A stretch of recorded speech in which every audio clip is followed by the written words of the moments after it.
There we are. Hey, good evening and welcome to the show tonight. It's Monday night. That means it's Industry Spotlight night, which means that we're talking to a DJ from somewhere in the world. And Scott, you would qualify for that, being somewhere in the world. Yes. Scott Eichler's with me tonight from New Zealand. Scott, thanks for joining me this evening. Absolute pleasure, John. For those who are wondering, you are getting ready for your summer season. Yes. And what time do you got right there right now? It's 7 o'clock Central, 8 o'clock Eastern, and you must be like in the middle of the afternoon tomorrow.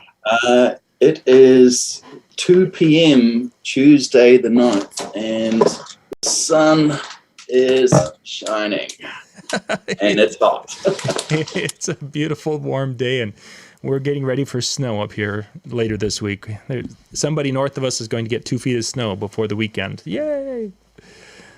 Crazy. Yeah. So for those of you joining us, thank you for jumping on with us. I see we've got some folks coming in. We're going to, with these shows, what we do is just kind of find out the history and find out what the people we're interviewing, how they got into the industry. And that's what we'll be getting to with Scott. But if you'd like to be in one of the industry spotlights, just reach out to me. You can go message me on Facebook. Just look up John Young MN. That's my page. Message me and we can get you set up because we're going to be scheduling our January and February interviews here in the next week or so. So, Scott, let's jump back. We like to start the show. Well, first off, let's kind of tell people, give us the elevator speech of who you are, and then we're going to jump back to the early days of Scott Eichler. So, for those who aren't familiar with who you are, kind of tell them a little bit about where you are today and what you're doing. Well, at this stage, this year marks the 25th anniversary since the day I started the business that I'm in. And it also marks the 20th year that I became full-time in the DJ industry. So I've been doing DJ work ever since for the last 20 years. And so it's a real good lifestyle to be able to just work mostly weekends and just manage the business on the weekdays and have a lot of time to spare. Mm-hmm. And you run a multi-system up, or are you single now down there in New Zealand? Scaled back from the early days. I still do the multi-op, but only about 2 to 3 shows at the most in one night. Okay. Whereas previously it was like 6 or 7. Much busier, and, yeah. And in most cases, I'm actually finding that I'm booking mostly myself 2 or 3 times a week. And keeping busy. Excellent. Let's kind of jump back in, and we'll be filling in some of today as we tell the story. But early on, when was the first time that the music side of it kind of clicked for you, and it was something you fell in love with in those early days? Oh gosh, way back. Well, way back when I was in high school. Come on now, back before that, there had to have been something. Actually, I grew up with ABBA. Mm-hmm. I grew up watching music charts every week, and when the invention of music videos came about, New Zealand had a TV show called RTR, which stood for Ready to Roll, and every Saturday night at 6 o'clock, we would watch the top 20 countdown of what the hottest songs were in the country at that time, and it was really cool. That was back in the days when we had 2 TV channels. So the music that you were watching then, now obviously the MTV was doing a lot of stuff from the States, but were the bands, New Zealand bands, Australian bands, US combination thereof, where were they coming from? We were very influenced by Australia and America, and over time we got a lot more influence from the UK. We had all of the classic UK lineup, the Stones, the Beatles, all throughout, earlier before I was into music. But during the 80s, I recall a lot of pop from the UK and the US, a lot. So we had a lot of influence there. And as we progressed into the 90s, it all transitioned from... New Zealand was built on rock music. We love our drinking, we love our rock music, we love our partying. And we have a lot of local bands who have made it internationally, Crowded House, Split Enz, those pop rock type bands that were in the 70s and 80s and still tour to this day. Yes.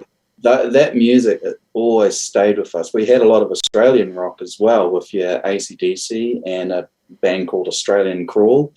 There were other. So when you're in New Zealand and you're at a party here, there are songs that to this day we can still play from that era, and they go down a treat. Occasionally, yeah, the throwbacks. Even at a high school dance this past fall, we had some kids requesting something from the early, Top Loaders song. They wanted the old one there.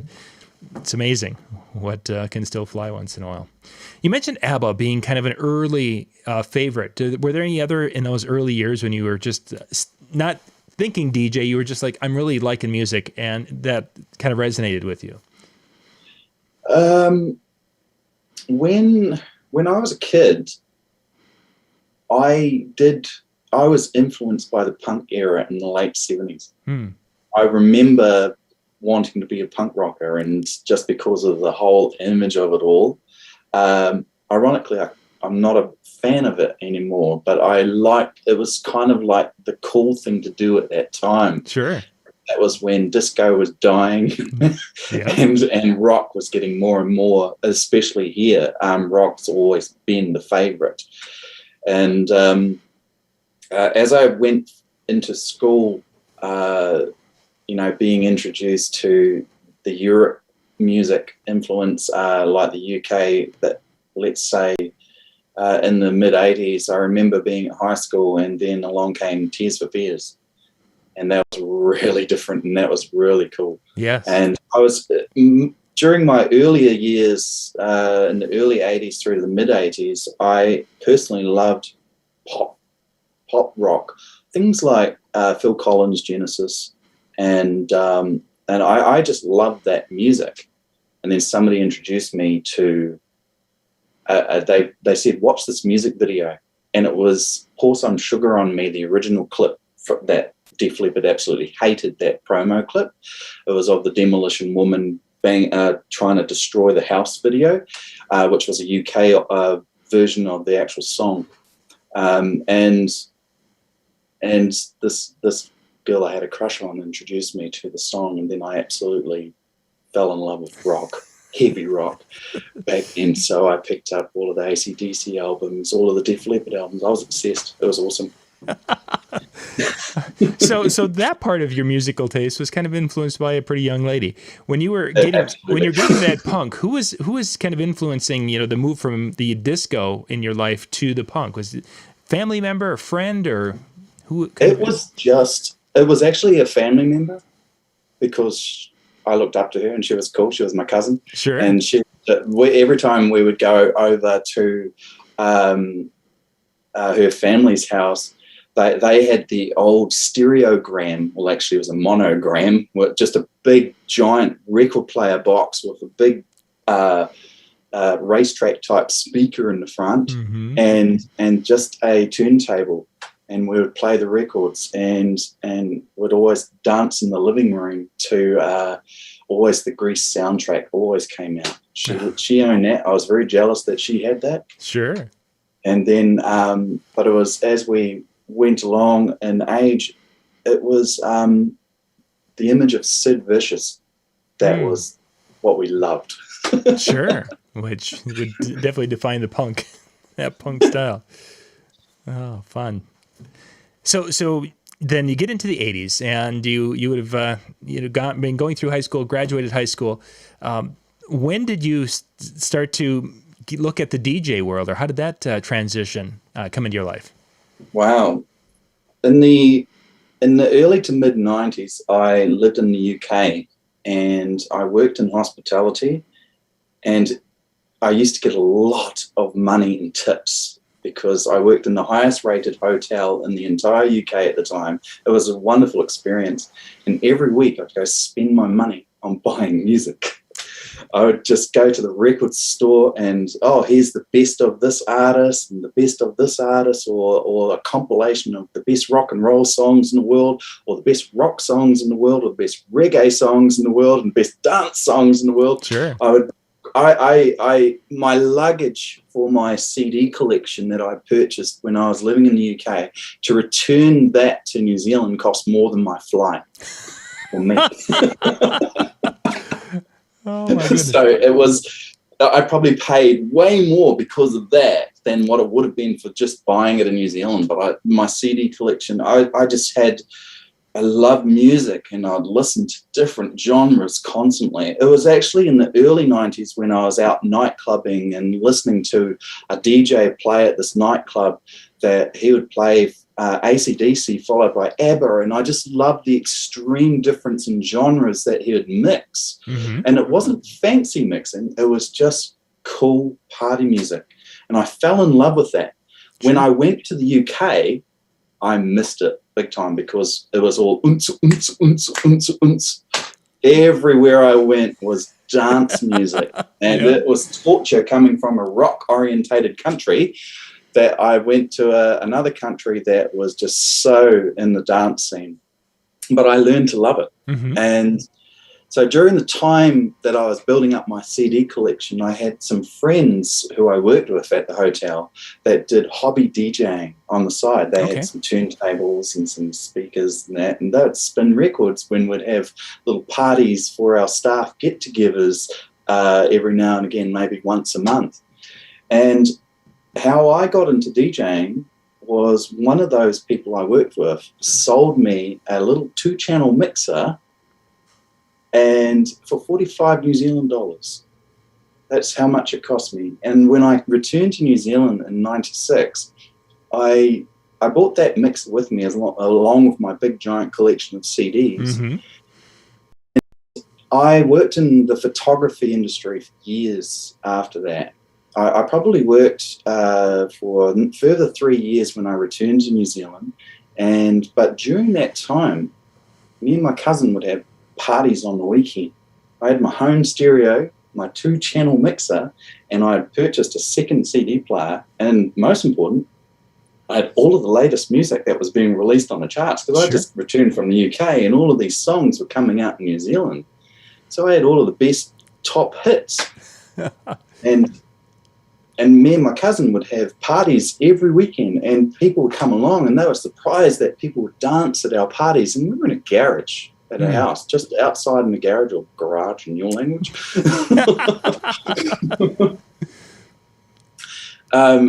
And this girl came up to me during our third party, and she said to me, "Whose is all the gear?" And I said, "It's mine."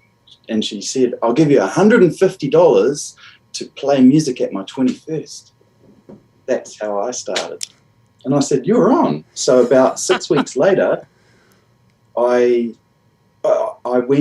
took my home stereo, my 2 CD players, and my huge collection of music, and I went and did this gig. And to this day, I didn't know when to finish. They'd gone to bed at 3 o'clock in the morning, and I was still playing. I didn't know when to finish for that $150. So it was a successful night. Sure. It was a very successful night. And I enjoyed it so much. I thought, wow, this is amazing. I'm doing something. I love music, and what a cool thing to do, to get people to dance and have fun. Yeah. To get paid for it. And that's how I began. And then I then wanted to research professional equipment, but we didn't have these shops in New Zealand where you can just go down and buy professional grade musical instruments or professional grade sound gear. We didn't have that back in the mid 90s. But I did find a specialist, and he sold me my first professional speakers and my next professional mixer, and I just worked from there. And as time went by, I built up equipment. I made some mistakes. But when I started out, my very first year of word of mouth, I earned $4,000 extra income. The next year I was doing it. The hardest thing, which took me a year, was finding a music source that allowed me to fill the gaps in my music library. Oh, sure. Because I go to the music shop every week and look through their racks and racks of CDs. But some songs took me a long time, but it wasn't until I found this licensed company down in Wellington, which is south of my city, that they had the full collection I needed, and they licensed the tracks legally that I could actually purchase through them. And that's what filled the sort of space, because we've never had a promo-only service. We've never had any kind of professional music service available to the DJ industry down here. Yeah. So when you mentioned, of course, you came back from the UK with a lot of music. Were you finding that a lot of the music that you were able to hear and pick up in the UK was weeks, months ahead of when in New Zealand at the time, or was it just something that you bought something and it just so happened it was hitting in both places at the same time? At the time, it was weeks ahead. It was, but it depending on the artist and where they were located. Okay. When I came back, one of the biggest songs was Gangsta's Paradise by Coolio, and we had already had that in the UK for several weeks before it charted and became a #1 hit in New Zealand. And so having the collection of music that I had, it definitely, like one of the biggest albums which I already had, was quite low-key but released in the UK a long time before, was Alanis Morissette's Jagged Little Pill. As I said, New Zealand is a rock-orientated country, and we had Oasis from the UK. Their album was huge. Wonderwall was huge in New Zealand, just as big as the UK. But the UK had that before, like probably 3 or 4 months before that, we were playing it in New Zealand. So yeah. Is that still similar today, that things are hitting at different points, or because of the internet, because of internet and streaming services, everything's at the same time? Pretty much same here. Everything is caught up. It's like our television network. New Zealand was always behind by weeks and weeks when it would come to a new season of some sitcom, and now everything is within the same day. Yep. So it is adjusted, and that's the same with the music industry. It is completely up to date and very different to what it was 25 years ago. For sure. Yeah, that's changed a lot. We were just talking before that 5 years has changed a lot of it for us. So you started out, 20th birthday kicks off the whole DJ world for you. They had a fairly successful first couple of years. When did you really start to kind of invest in improving your skill set? Because you've spoken for us on mixing and mixing in key, and you've presented and talked about that on numerous occasions. So you've come a long way from those early days. But when did that desire to grow more than just somebody pushing play on the decks, when did that come in? So around about 1999, I was very active, more of a reader than a participant on was it called DJChat.com? Yep, DJ Chat was one of them. Yep, there was Pro DJ, DJ Chat, the Mobile Beat forum was all. And I would learn from that. I had time to read and learn, because we didn't have hands-on workshops or mixing classes or anything like that available in New Zealand. It was all either teach yourself or go to a nightclub and some other DJ who maybe a scratch DJ will teach you some skills. It was all mostly self-taught and just passed on one to the other.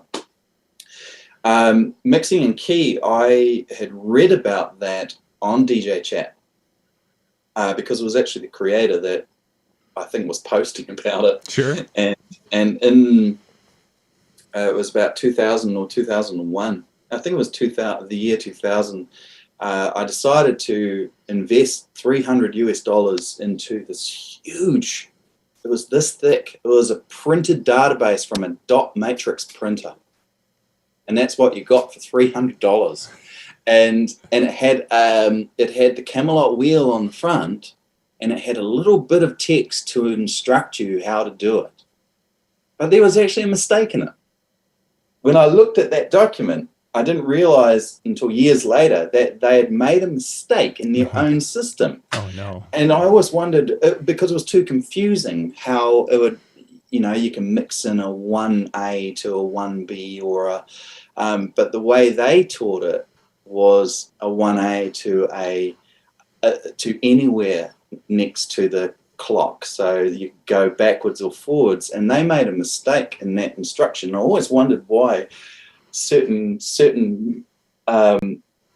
mixes would sound horrible, and it wasn't until years later when I really got into it, when the world of digital was just a blessing. Mm-hmm. It just made it even easier to understand that there is more than just going plus or minus. There are probably I think if you're in one key, there's probably about 10 choices you could go to and still be in perfect harmony. But a lot of DJs don't know those choices of what goes with what in perfect harmony. Certainly. And a lot of DJs like myself in the early days, or even now, we all have a good ear.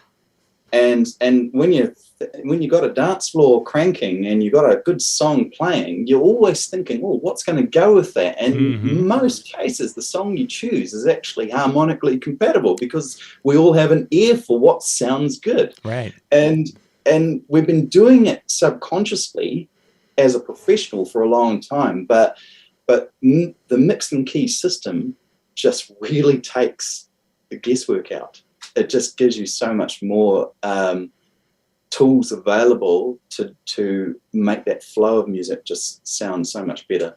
And you can build the excitement, drop the level of excitement. You can do whatever you want with those key manipulations. So I started way back then, could never figure out the mistake until about 8 years later of why there was something wrong in that system. Every month I'd have a new compilation of music, and I'd get a local musician to determine what keys each song were for me.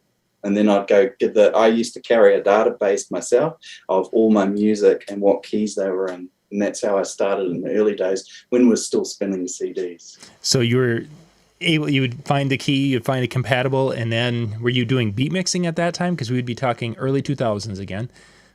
Beat mixing for me, I had staff that would beat mix. Mm-hmm. And they used to go, when are you going to learn to beat mix? And I said, beat mixing is not important. What you play when you play is important. Mm-hmm. I had a difficulty. I always thought I had something wrong with my equipment back in the early days because it always sounded lower on one side. But in actual fact, I lost hearing in one ear when I was a kid. And I didn't realize it was me, not the equipment. So I couldn't quite hear, especially using CDs back in the early days of queuing up what that noise was on the first beat of the bar. And I could never do that. I knew the concept of it, but it wasn't until I was spinning DVDs that I actually, so that must have been about 2007. Yeah. When I was spinning DVDs on DVJs that I started to actually do a bit more beat mixing. It was fun.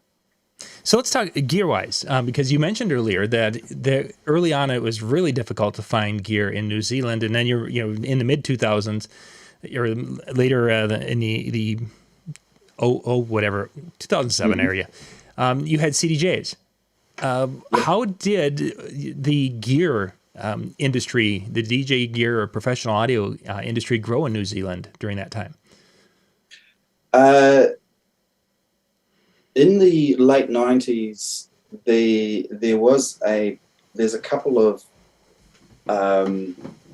stores that are now nationwide, and they got bigger and bigger over the years. So I can now go down a 5-minute drive from where I live. I can go look at all the professional audio equipment and DJ gear and things like that. that's if I want to buy from a retailer. But to be honest, I haven't actually paid retail ever. I managed to build up my own sources of industry contacts through the distributors and through networking with different arrangements. Like I would never have been able to use the DVJs at the retail price they were set at in New Zealand. They were ridiculously expensive. But in the time that we were using the DVJs, I owned 10 of them. Mm. Now, if I remember correctly, when we talked about that back then, they were about twice the cost of what they were here, weren't they?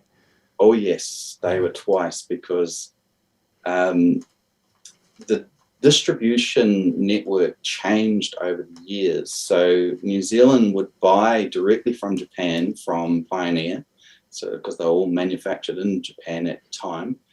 But then over the years, New Zealand's market's too small. So Japan said to the New Zealand distributor, well, you have to buy it from Australia.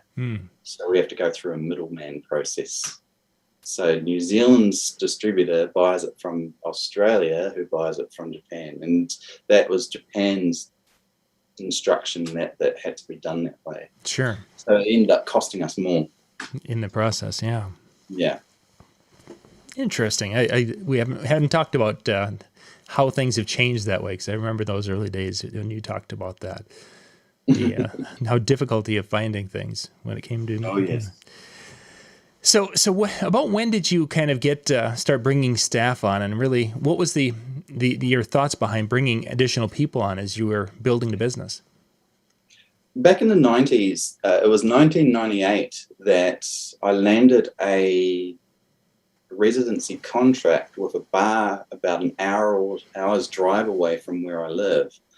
And I would put my equipment, I had already invested in sound equipment, and I set up somebody to buy a sound system through my distributor, and that person let him down, and I felt so bad that I ended up buying that second sound system.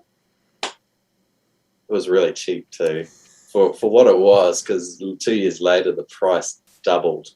It was incredible how expensive that sound system went.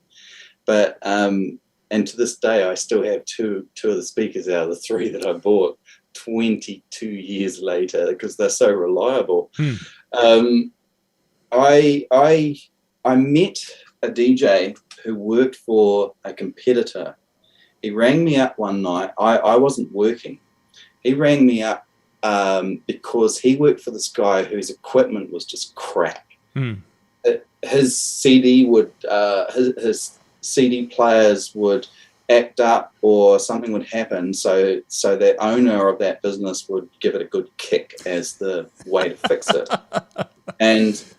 He used to employ other DJs, and this particular DJ, he rang me from a gig that he was doing about an hour and a half south of me.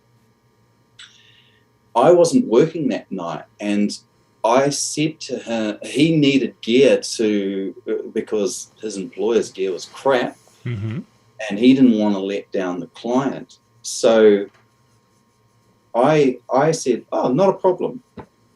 You can hire it from me. He rang me because I was advertising at that time, and he used my speakers, my amp, my CD players, and I loaned him 4 of my compilations from the CD place in Wellington who made me the big hits.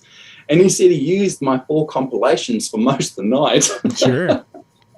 And he was so impressed that we started to communicate more. And then when this residency in Rotorua, which is an hour or so away, when that came about, that's when I realized, oh, I have an opportunity I've got a sound system, I've got the equipment, I just need to buy this. And I did. And I invested in mini discs, because I was able to duplicate my music very easily. So, right. So we had mini disc players as our next rig. And he ended up coming to work for me. He loved it because my gear was reliable. Sure. I didn't drop kick it to fix it. Yeah. Yes. Oh. And so that was about 1998. And so we ended up building up a couple of gigs every week. And he stayed with me till about 2001. Oh, okay. Yeah. When he married this young lady whose family bought a nightclub. So he became the resident DJ of that nightclub full time. And that's why he finished working with me. Sure, yeah. Then he had that consistent gig there that he was doing. Yeah. So over the years, what kind of shows have you been doing? Obviously, you mentioned the birthday party, but we really haven't talked about the diversity of different types of shows you've done over the years. Yes. Let me tell you, in birthday parties, here we celebrate 21st. 21st birthday is a big deal. 30th, 40th, 50th, 60th, 70th. You don't get as many 70ths compared to 30th. To 40. 40 is a huge celebration. 21st is the biggest celebration. Mm-hmm. Weddings. We are now in wedding season. Well, we would be if we weren't half locked down. Yep. Due to COVID this year again. So weddings start around August and run through to about May, because we are opposite. We are 1st of December in New Zealand is our first day of summer. Mm-hmm. And so we have longer days and nice warm weather. It's not too hot. It's very comfortable. So weddings, back in the early days, I hated weddings. I couldn't stand them. They were the most boring thing in the world. I'd actually get my staff to do the wedding. Yep. But it wasn't until the mid-2000s that I actually realized what I was doing to myself as a business owner. I was so negative about a wedding because I found them boring. Mm-hmm. And I thought, I need to change my own attitude. So I said to myself, what can I do that would make it more interesting? And that's where I started to sell. Instead of selling a big package, I would sell modules that created the big package. So people would hire us on the reception music. But then when they found out what we can do, not just the dinner music, but an interactive introduction, which is hilarious, that's where it got exciting for me. Sure. And that was the first thing, interactive side of things that I started to do at weddings. And then I became addicted to them. The more interaction and the more involvement with someone's wedding, the realization when you really know how to do it, mm-hmm. you actually get really excited about it. So my attitude changed dramatically. Sure. And now weddings are our biggest part because I actually love doing them. Certainly. And to this day, back in the early 2000s, we've done a lot of school formals. We call them the school ball in New Zealand, which is a formal or a prom. Back in the early 2000s, I used to do up to 30 schools within my region and the 2 regions closest to me. So it's kind of like one state, which is not very big. It's New Zealand is so small, but we are bigger than the UK in land. So I would do about 30 in a year, and I actually taught a lot of my competitors how to get bigger money and what it's worth. Mm-hmm. Because when I'd meet DJs, they say, I do school balls, and I'd say I charge $800 is what they were telling me 10 years ago. I said, so 500 students go to a ball, and you're charging how much? Do you realize that's less than $1 per person? Yeah. Do you not class yourself a little bit more important than $1? Mm-hmm. So they kind of saw that. And so when there'd be 500 people and they realized that, hang on a minute, $5 per person, yeah, that sounds reasonable. Mm-hmm. Or $10 per person, yes. So a lot of my competitors learnt from me, now, which ironically cost me. So I don't do as many as I did before, right? Because the competition has got better. However, at least the market is being valued. and I'm just pushing a lot more weddings and corporates. Oh, corporates are fun. Mm-hmm. Corporates, if you know how to do corporates, yeah, it's good fun. They love the special effects. Yeah, then you can bring those fun toys and have fun with those. Excellent. Do you still do any kind of club stuff or any bars, or is that pretty much a thing of the past now that you've gotten to be over 25? Club stuff, the New Zealand club scene, what happened in my city was someone in the city like council, the local district council and the licensing bureaus and things like that, thought it was a clever idea that let's have a level playing field for all nightclubs. So they gave every one of them, bars, nightclubs, a 3 a.m. license to sell liquor. What did they do in doing that? They trained society to come out at midnight. They trained them to come out at midnight, party for 3 hours, and go home because they thought it was a good idea to just give everyone a 3 a.m. license. Mm-hmm. I think they were stupid. It's uncivilized hours. People go to work that hungover the next day. Bars have to make as much money as possible within that 3 hours on a Friday and a Saturday night. And had the city decided that let's just keep it staggered, we used to have 12 a.m. bars, we used to have 1 a.m. bars, and we used to have 2 a.m. bars, and we used to have a 5 a.m. club. But they made everything 3 a.m. They took away the nightclub license. They took away everything. I can't stand going to bars and playing the same music over and over and over. Even ironically, I may play a lot of the songs week out, week in at different gigs, but I don't necessarily play them in the same order as you would when you're in a habit form at a bar. And I'm not, as much as I love not having to set up equipment, I'm not a fan of going home at 3 a.m. Yeah, that would get old rather quickly. Yeah. Scott, we're wrapping up here. Our timing is winding down. One of the questions I like to ask is there any advice that a Scott Eichler today would give a young Scott Eichler 20 some years ago when you were first starting out that would have helped that younger version of you be more successful? One of the biggest regrets I had in the early days was equipment.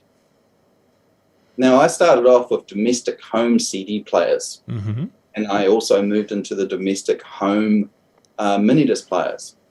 And to be honest, they were fine. And for the money, they made a return very quickly. But my first serious speaker system was perfect for what I had, what I needed.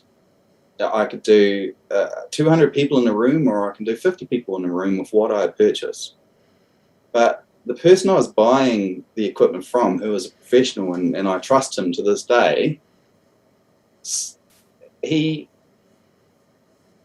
introduced the concept to me, which I see a lot of DJs online still doing the same thing about, I want to add a sub, I want to add a sub, I want to add a sub. I stupidly added subs. That I didn't have a vehicle that could carry the speakers and the subs at the same time. The logistics was the mistake I made. I couldn't actually use them. So I had this asset of subwoofers stored constantly. Instead of, I could have bought a complete sound system for the cost of those subwoofers. And it wasn't until 3 years after I bought them that I said to myself, how do I make those subwoofers pay for themselves? And it was the school market that made them pay for themselves, because I could charge a lot more and put a better sound quality in and a better experience for the students. And that's what will pay the logistics of how I'm going to get them to the venue and the investment itself. So if I could rewind, I would have waited and brought those down the track because subwoofers do not change how much money you make unless you're going to these big giant events where you do need it. Yeah. But most of our parties and weddings, probably not so much. No, that's right. Scott, we got to wrap up. Thank you much again for being on tonight, and thank you guys for being with us. We had a nice little crowd watching this evening. If you got any questions or anything, you can put those down into the chat. I will be keeping an eye on the chat here for a little while the next few days. So if there's something you want to ask, go right ahead, and I can get that over to Scott if I can't answer it myself. So once again, Scott, thank you very much for being on, and we will catch you next time, everyone. Good night. John, take care.